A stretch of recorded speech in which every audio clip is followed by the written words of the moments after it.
What is something a person should know before getting in a relationship? There are things about her that will start to annoy you. Remember, there are things about you that will annoy her. The honeymoon effect wears off. Sometimes scarily fast. Make sure that you like the person for who they already are. If you think you have to change them to your liking right from the start, it probably won't end well. About interdependence versus codependence. Also, understand that the initial infatuation stage is similar to being drugged. You idealize your partner and won't see flaws, so keep your wits about you. Manage your feelings of fear and insecurity and don't become a controlling psycho. Trust is earned, but you don't need to become a hypervigilant freak, either. Long-term relationships are going to bring up things for you: past trauma, baggage, issues you haven't fully worked through, attachment issues, etc. You have to be ready to work through them with the other person. Don't lie.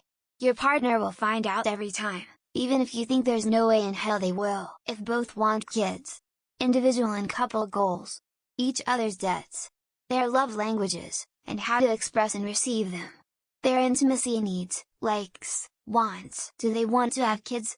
For people who don't even want a long-term relationship, just something casual, I guess this wouldn't be as important, but if you're thinking this might be the one, you'd better be very sure you're on the same page on that question. Their life goals, their deal breakers, their partner's past. You will find out eventually anyway. Better you not hear the story from drunken friends 10 years in and realize it's too much to move past or enough to impact things. Sometimes, you could try your very best and yet the relationship won't work. Feelings also aren't always equal.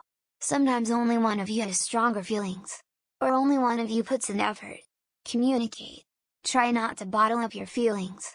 Once resentment grows, the relationship will either be very difficult or it won't survive at all. It's not a thing. It's a how. Before you get serious with anyone, travel with that person. A 4-day-long weekend to the beach or something. Traveling requires planning, rolling with the punches, a decent attitude, and a good bit of togetherness.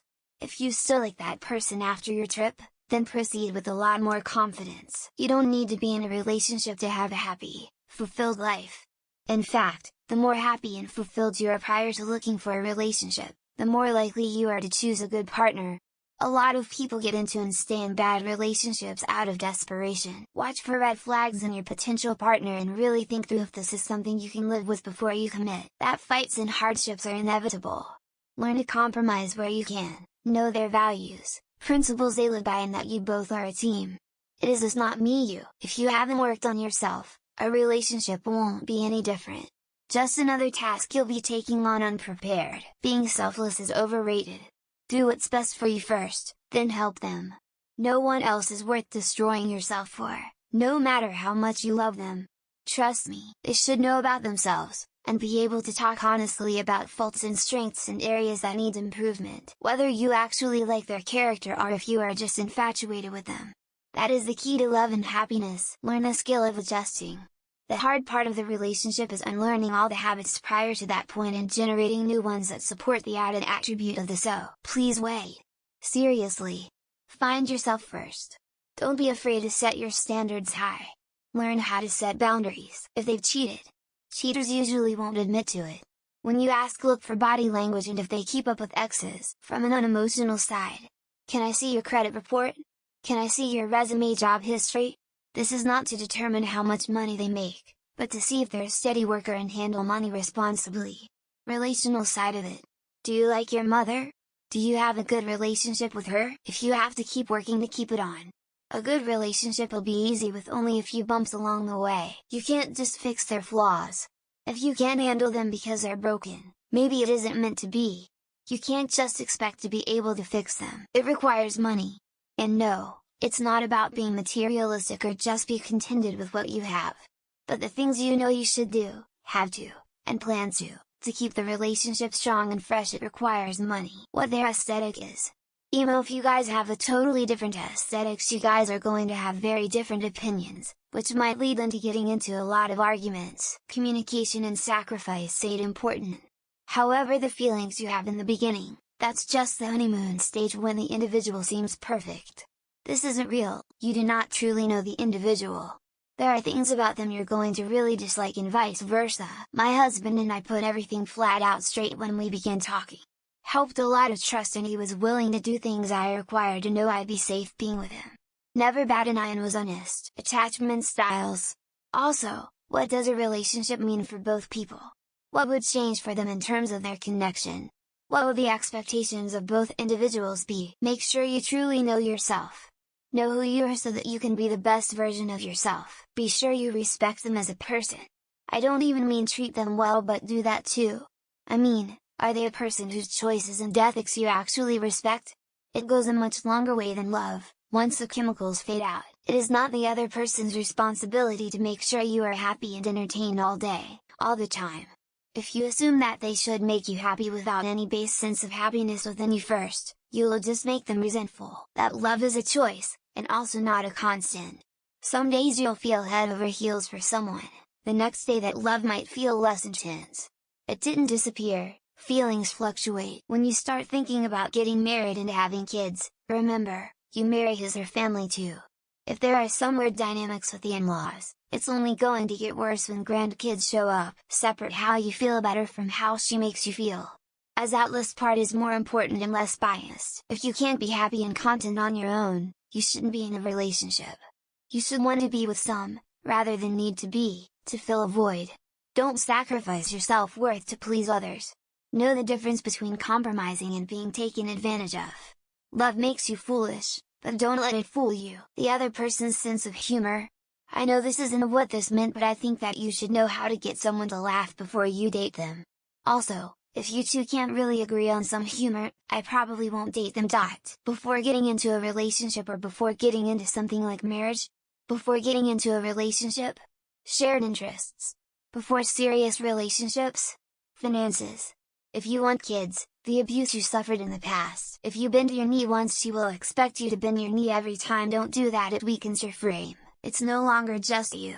You have to put another person into consideration when making choices sometimes. And acknowledge each other's needs. That it takes effort and is a lot of work. Having moments of tribulation does not mean to leave them. It means you two should talk about things more openly and honestly. Learning about the other person's past relationships causes a breakup. Signs of cheating or abuse, see how they talk about their exes.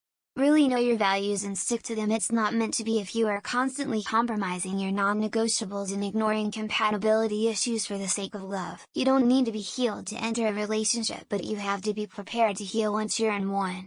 Healing is painful and your partner is going to challenge you to do better, and you have a responsibility to try. Communication is very important. Arguments happen. But remember, it's not you versus me. It's us versus the problem. How to get out of one? Too many relationships exist because people refuse to exit them. Sunk cost fallacy, complacency, conflict avoidance, or good old indecisiveness. I wish I knew how difficult breaking up was before I ever dated. Part of my issue was I started dating late in life where stakes were much higher. But man, my inability to break up put serious dents in my life. Communication is of the utmost importance. If you or your partner don't have good communication, it's only a matter of time before the relationship completely falls apart. If you have some weird sexual kink, get it out in the open. Nobody wants to be blindsided later with something they can't deal with, the other person's religious or spiritual beliefs. If you're agnostic or atheist, you may want to avoid falling for a devout Catholic or a practicing Jew. They will fuck off and break your heart. No matter what you do, or how either of you feel, one of you is settling and they will eventually fuck off and break you. If the other party has someone in their life that believes they are in a relationship with them too, be decisive and don't let your partner make all the decisions. I used to be very passive and I thought that was a good thing for my partners because I was okay with wherever we go or whatever we do. But it puts stress on my girlfriend to always make those decisions. What it is they're looking for in that relationship. Knowing what exactly you want will help you find someone who wants something similar. It's not nice to spend a bunch of time in a relationship you intend to leave casual with someone who thinks it's serious and wants to marry. Being mentally, emotionally and financially ready is something everyone should consider before getting in a relationship. Communication. Everyone always says that, but you can never really get it until you're in a relationship, to be aware if there are any unresolved issues from the previous relationship. I did a little maintenance therapy before I got into my current relationship and it was helpful to sort through some stuff. You're probably an asshole when you're mad, I'll bet she probably is too when she's upset. The way you handle each other when you're upset with each other is far more telling of what the future holds for you all as a couple. There are things for which there are no excuses, but mostly, you should know how to maintain civility when you want to rip each other's effing faces off. Remember, they're a person too. They have opinions, and sometimes we just need to respect that instead of fighting about it. Why can't we just be civil? That empathy is weird and hurts sometimes. I didn't know what it felt like to actually feel bad for someone. When he's sad, it makes me sad. Weird. If the potential partner has a record for domestic violence, child abuse, or theft. Also might be a good idea to make sure a potential partner isn't married.